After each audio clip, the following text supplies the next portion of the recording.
she already knows, but to hear it, She knows. unsolicited, that's something.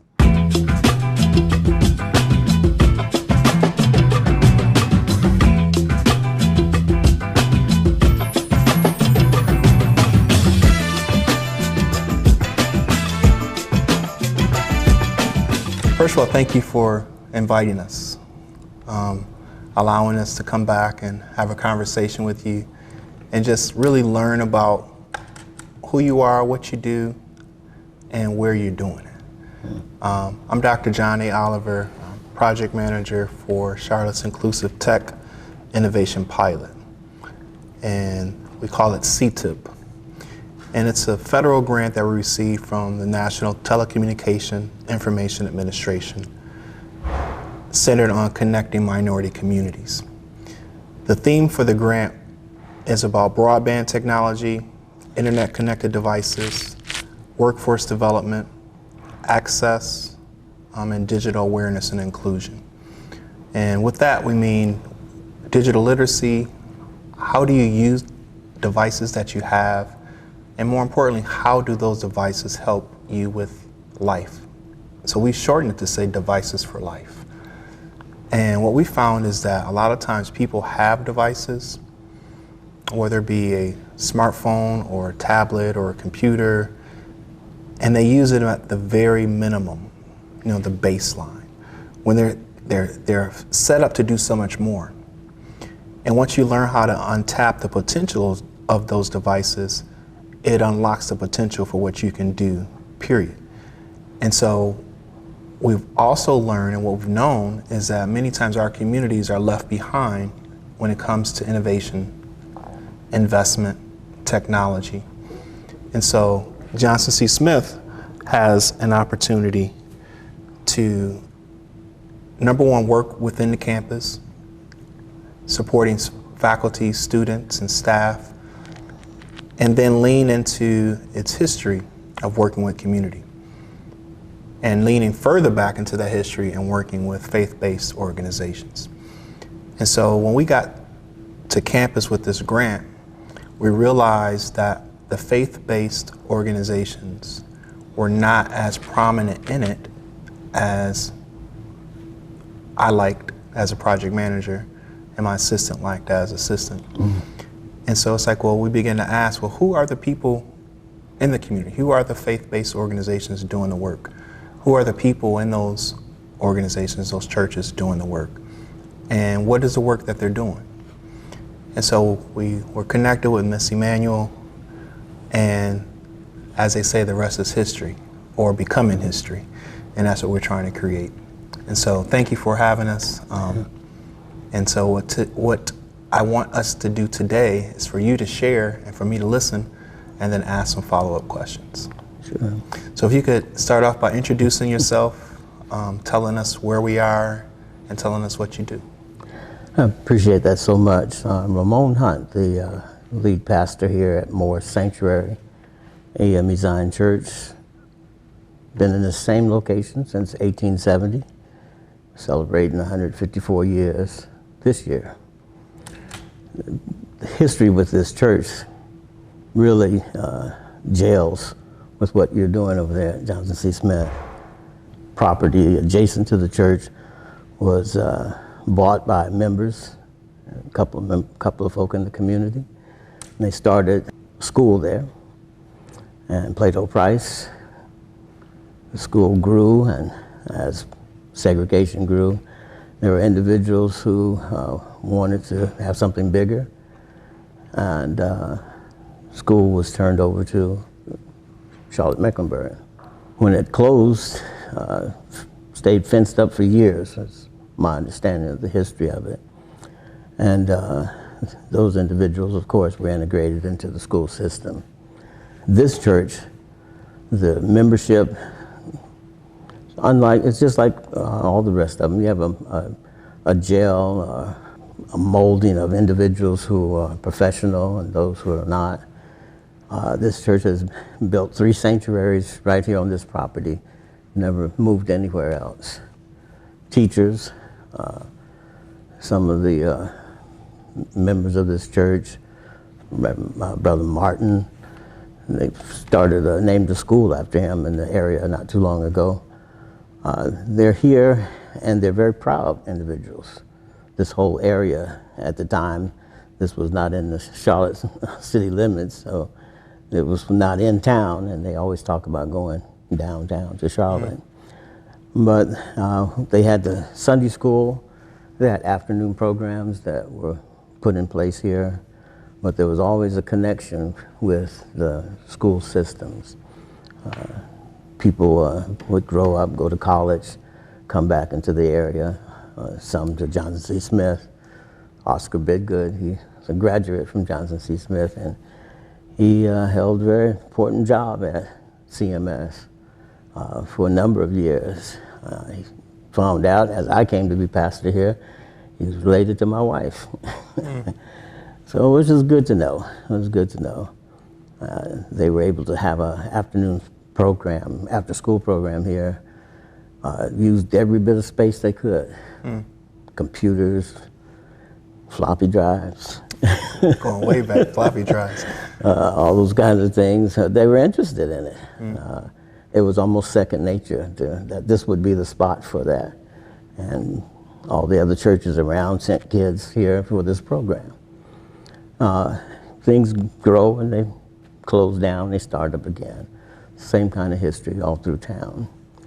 Some thought it was necessary to build a gym activity center. One of the members here who was a employee of Bank of America, Nations Bank at the time. I didn't know that because I was an employee at Nations Bank at the time. And when she retired, Hugh McCall, as he always did, he would invite employees, if they were in administration, to lunch. And he wanted to do something because she always talked about our church. And he drove by Morrisfield Drive every day from work, going to either the private airfield, where of course they had a plane out there that he could use. And he never knew that this was a black church because of the maintenance, well-kept grounds of the campus. But he made sure that we got a loan to build a family life center, a gym. Not that we had that many kids here, but the neighborhood there. We're in the 28208. What does that mean, 28208? I'm new to Charlotte by a year and a half now, so I'm still learning all the areas and the zip codes and the history even. So this area is one of the largest zip codes in the city, and it's one of the poorest, if not the poorest area in the city. So this is a concentration of a lot of attention in the city for various programs that come out, and it's always a testing ground of some sort. The unemployment is high, the standard of living is low.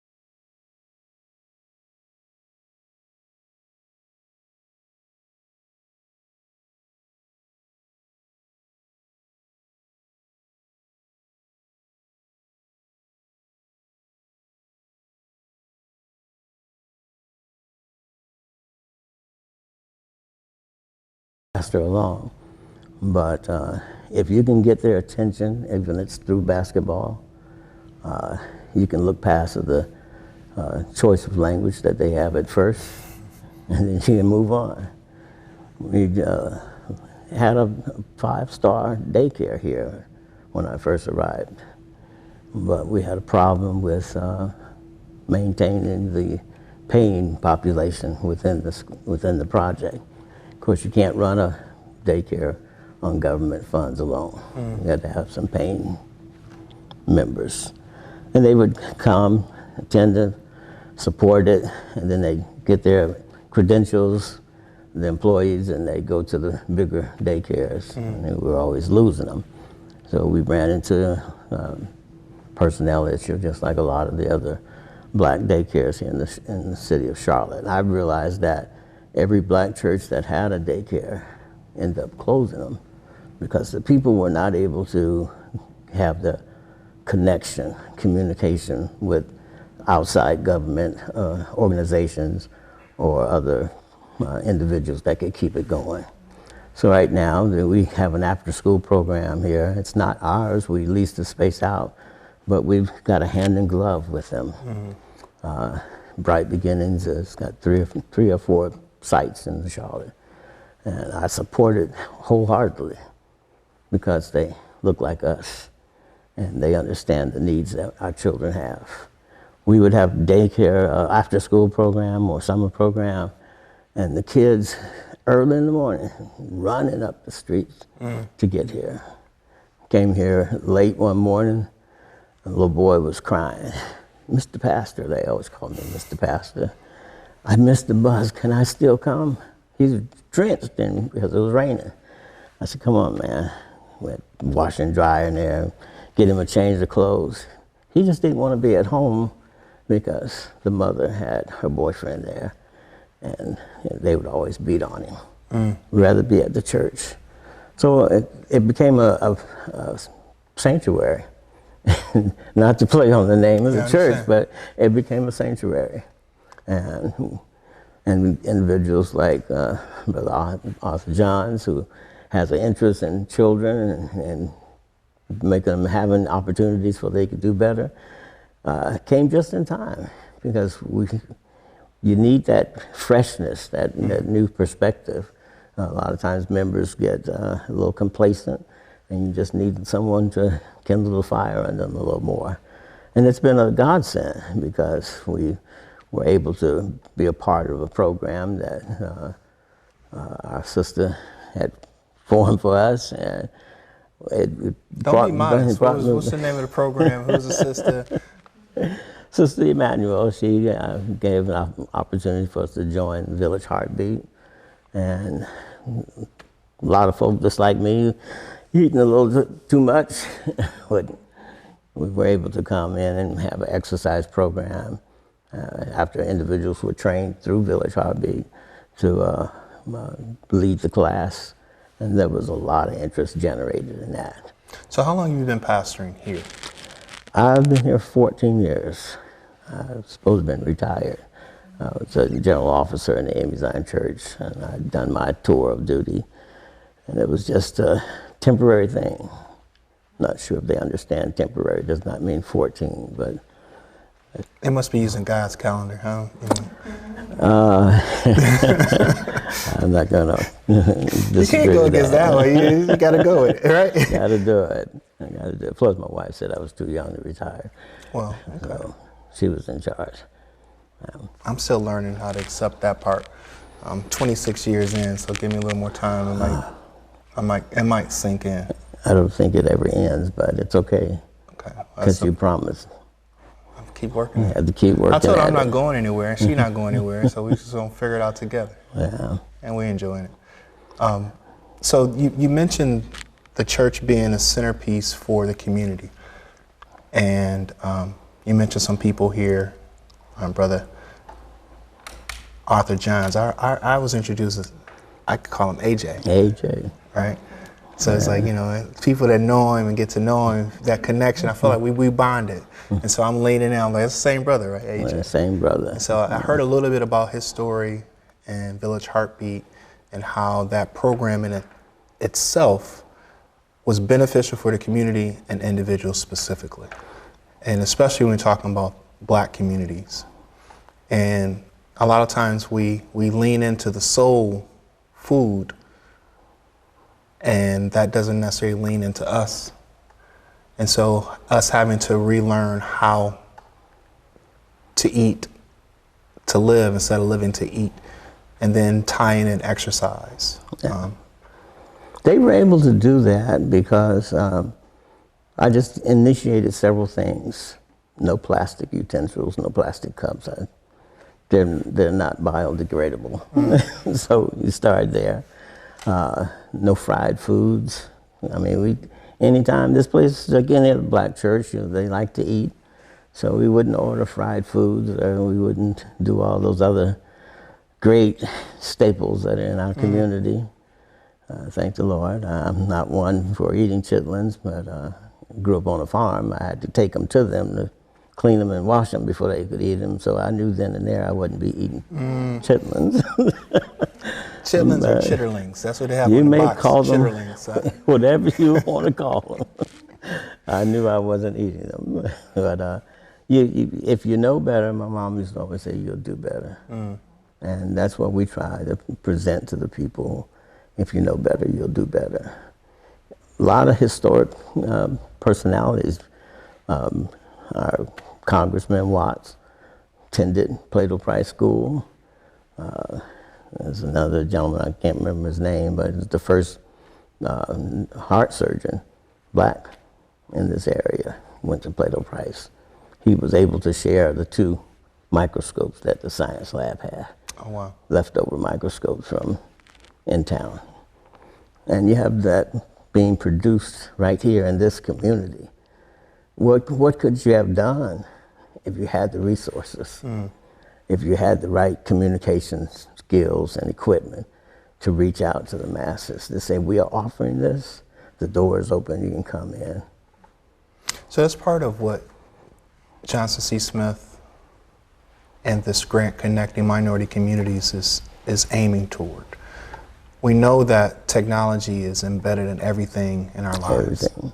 And I'm not using it as a sweeping statement or a platitude. It's literally embedded in just about everything we do. And unfortunately, we don't always have the appropriate device for the need that we have. A lot of times we receive things, this historical, context here. We receive donated, Gently used, throwaway, whatever, and we're expected to receive it because you didn't have anything otherwise. Exactly. Well, okay, that can be true, and we also want newer things, new things, and authentically, slightly or gently used. Exactly. And so this grant provides the university an opportunity to support in that area, so devices, internet-connected devices, whether it be a tablet or a laptop. We're moving into an area where we're helping organizations to link cross-sector by providing a monitor with a camera, with an embedded computer, and a laptop to go with. So now you can do your remote, your remote learning, your remote teaching, your remote, telechurch. And not only for the sake of just connecting, but to share information. Exactly. And so we realized I think a lot of us realized during the pandemic how disconnected we were from each other, and especially how disconnected we were in technology. And so this Connecting Minority Communities grant allowed Congress to fund specifically for HBCUs, because they realized that HBCUs are still centers and anchor institutions in Black communities, in urban areas and some rural areas. And it allowed a level of trust and relationship that already existed. So those people can say, yeah, I know Smith. I graduated from Johnson C. Smith University, or I went there, people went there. So when that outreach comes, it's less of a barrier or a challenge to overcome. And in addition to that, it allows Johnson C. Smith to step into a level of leadership that many people expect, and that the university is still working to uphold. And I tell people in a joking way, it's like I work out so that I can carry some of the burdens that the university has caused, because people have memory. It's like, well, I remember when this happened, or I remember this happened. And it's not always the best story. And it still gives an opportunity to say, well, thank you for sharing that. We're here to try to repair as much as possible and create new relationships. And so what our role is now is, getting out to the churches, getting out to community-based organizations, small nonprofits, small businesses, and say we can assist in this type of way. We can collaborate in this type of way. We can connect to a network and connect you to a network in this type of way. And so that's just one of the layers of what we're doing. So you spoke on some of the training programs or youth-centered programs. What are your technology needs? One of the things is basic, just and beginnings. A lot of times, you said it earlier, we'll take the gently used stuff and we're to be grateful for having it. Well, a building can only be utilized as much as you keep it revitalized. So the electrical work in this sanctuary here is not conducive for the higher tech cameras that we had put in or the monitors, simply because we didn't know where the wiring was not really up to code.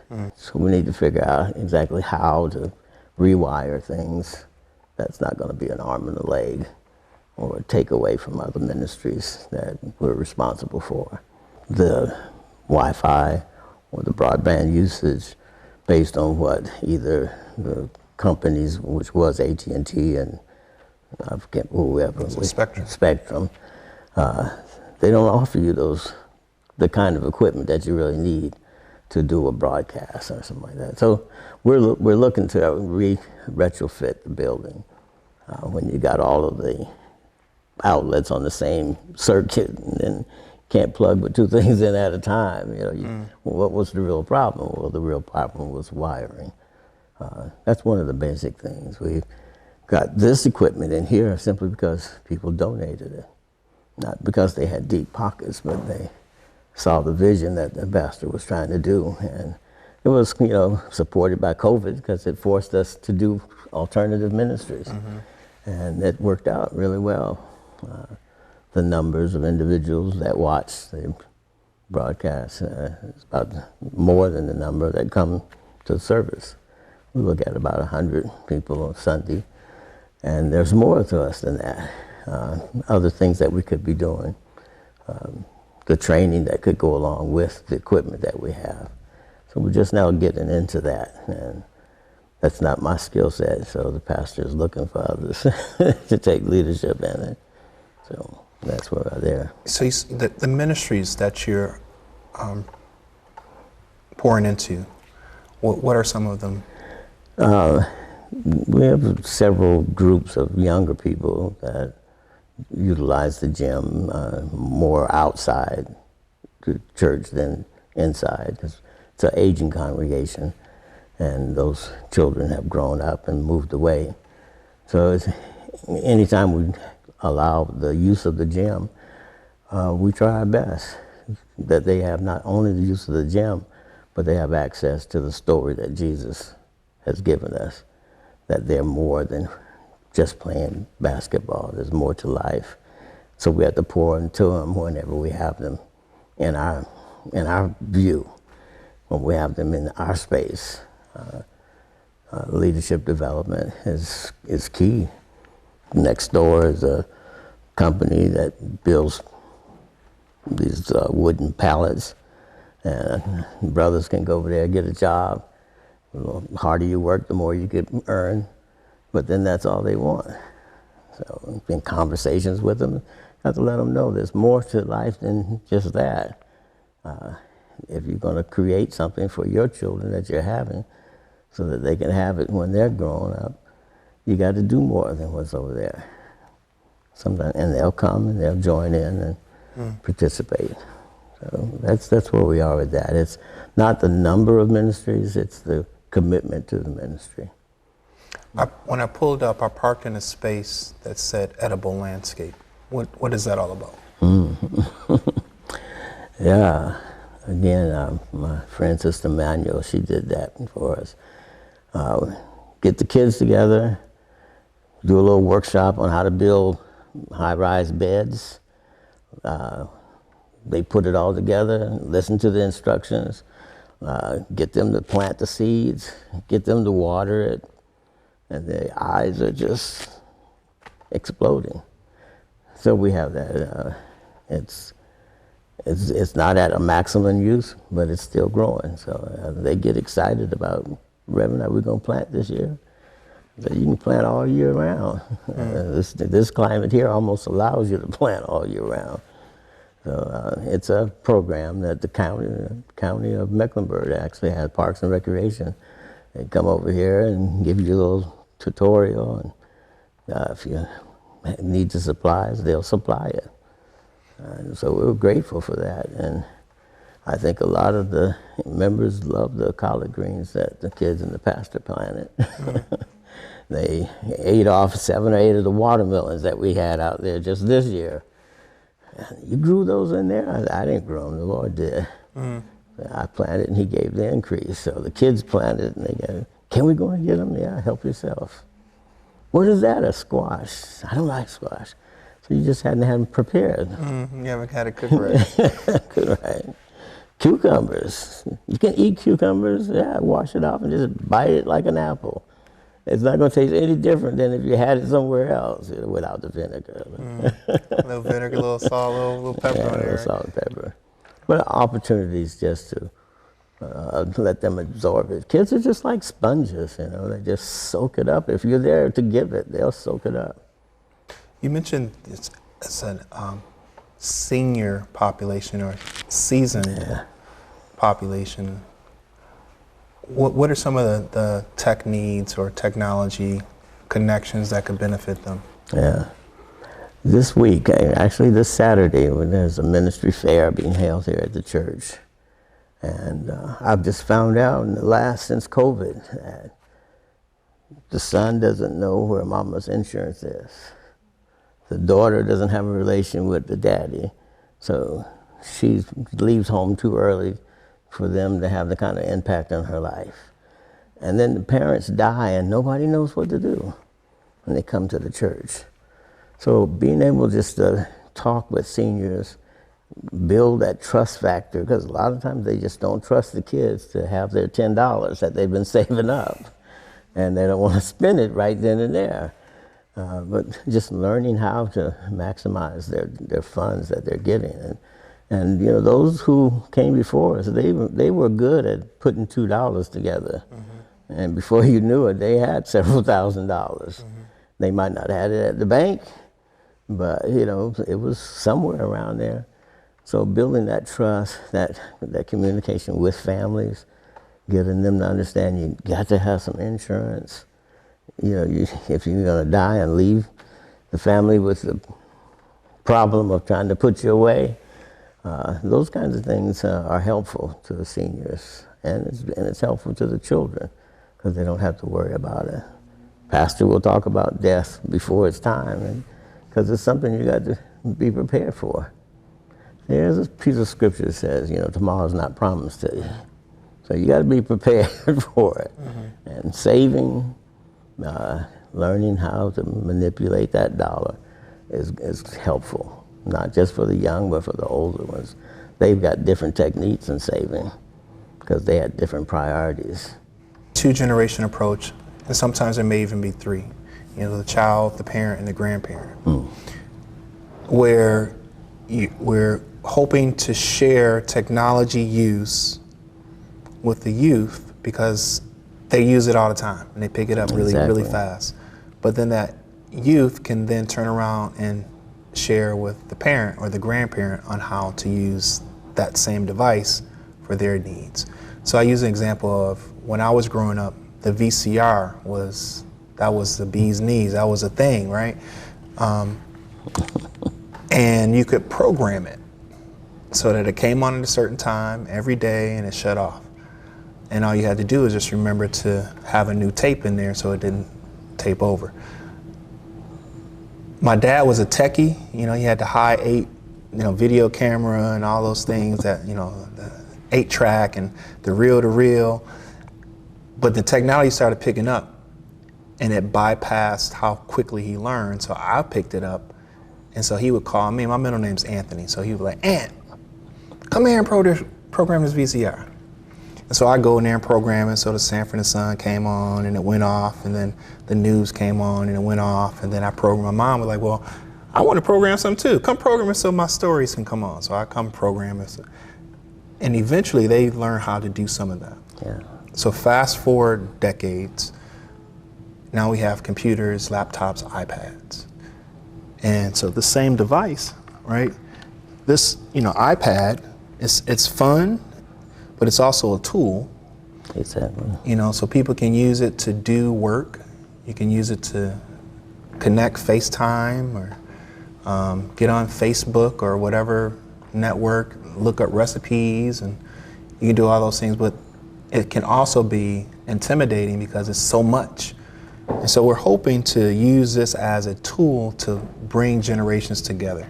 And so put them in the hands of youth and seniors, seasoned, and have a program or some support from our JCSU students to be ambassadors, teach both groups, and then the groups learn and work together. Trying to be innovative in some ways. We always want to make sure that whatever we do, we maintain the integrity and dignity of the person. Yeah. So it's not like you don't know something or you feel like you should know something that you don't know. It's like, Exactly. just infuse it in a way where it's gentle and everyone's invited to learn together. How do you think something like that will work in your congregation? Well, it will work. It will work, and we're kind of doing something similar. There was this big push to have available for congregants to give in church with their debit cards or their credit cards. Having the hookup of the little gadget, well, the banks would give it to you free because they want to charge you these fees. And, it was a trust factor. Conference calls, get everybody on the conference call. Teams or Zoom, let them use that. Well, they didn't have it at their homes. Okay. Again, you reach out to institutions, or they got programs so you can have Wi-Fi in your house if you're a certain age and you're in a certain income, and they could learn to do that. And I think it's exciting for them because they could see themselves on the TV screens. So, We've covered a lot, and I don't want to assume that I know everything to ask. So what is something you want to make sure you share that we leave with? Yeah. I was really interested after Sister Emmanuel was telling us about what could happen. The broadband issue, I don't understand it. I'm just a little country preacher from Georgia. Whatever the wave is or whatever it is not strong enough for us. No need to purchase materials and equipment if you don't have the wiring for it. That's what I'm looking for. I was always told, leave your work better than when you got it. So when I walk away from here, they'll say, he did this for us. He led us into this. And we didn't know we could do it. He led us in this campaign. Just showing one another how we could build something together. And we're building it. Yeah. So we've invited students. We have a core group that work with our program directly as an internship. And we framed it as more than an internship. It's a fellowship, because they can bring their own interests, their skill set, their expertise, and find a space in the project where they can contribute to the project. Okay. So it's not just us saying, okay, here, do this. It's saying, what would you like to do that's going to benefit the project and the people? Yeah. So we have a core group that will be supporting, and we're broadening out to students who are learning a skill set. So they're learning how to do storytelling, using a device, and how to tell a story, and how to prepare a digital story. And so now that they're learning that, there'll be a group that can now come and share their story, and also then share with you how to tell your own story. So we're building it, and then from there we're connecting. What we say is, whatever happens whatever the great things that we're doing on campus, we want them to be able to be exported out into the community. So we have great teaching faculty, it's a great teaching institution. A lot of things, a lot of lectures and talks happen there. Yeah. The expectation is that you come to campus to hear it and Exactly. see it. What we're contributing is like, well, yes, come and hear it and see it, and campus, let's project it out. Mm-hmm. And so that's where those devices come in, the individual devices, the monitors with the cameras. So now you can be in sanctuary and still get the link from Johnson C. Smith and see the great talk that's happening in Biddle Hall, right? Okay. And then you don't have to drive there to park, right here. And then there's a camera that's pointing to you, so then now you can, log in, raise whatever alert that you have a question.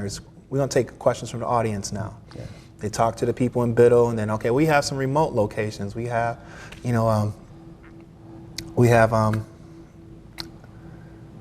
I was forgetting the name of the Morris Sanctuary. Morris Sanctuary. Thank you. We have Morris Sanctuary. They have a question, and so then you can ask directly too. So it's like we're creating this infrastructure of support and network of community, and I think that's going to be bigger than what the project initially even thought it could be. And that works. I was on the board of trustees for Hood Theological Seminary, and we actually did that with a campus that we have in Alabama. You got the right equipment. You can just have the instructor in Salisbury, where our seminary is located, teaching a class of 20, 30 kids, adults, in Alabama. And so it works. And we wanted to come export out, but we also want to be able to import. And so we want to hear from community. It's so much that can be done. Yeah. And so we're dreaming, we're imagining, we have high expectations, and we know we can reach them. So when they hear a story, they want to share it with their friends. And that's my whole thing here. If you're coming here for a reason. So when you go back to your neighborhood, you need to share that reason. So you learn how to tell your story, but in church terms, you learn how to be a witness. Give a testimony. So you give a testimony to, Pookie and Shanae out there in the community that won't come here. So we have to go to them, but you have to have a story here that you can take back. That's why I laugh when you said learn how to tell a story, because that's what I've been harping on here. Don't be ashamed to give your witness. Well, I appreciate you sharing that. I appreciate you. And I appreciate the time. This is just one piece of a larger puzzle. And I'm glad we're pulling the corners together so that we can see the picture. I'm glad you're still working. My wife was on the STEM project program at Johnson C. Smith with Dr. Bowles and Janice Sloan and all those individuals. Yeah, Dr. Bowles laid the groundwork for us and for me in particular. She brought me down to do this work. So I'm just glad that happened. Great individual. And I'm here doing it and trying to do right as I know how, as John and Teresa, mom and dad, taught me to do, and how my elders are continuing to hold me accountable. So I appreciate you. Well, and you know that Cheryl will set you straight when you step out. And she does it so gently. Yeah. But it's firm enough where I just got right. I got redirected. Redirected. My pleasure. It's my pleasure. Thank you. Yes, sir.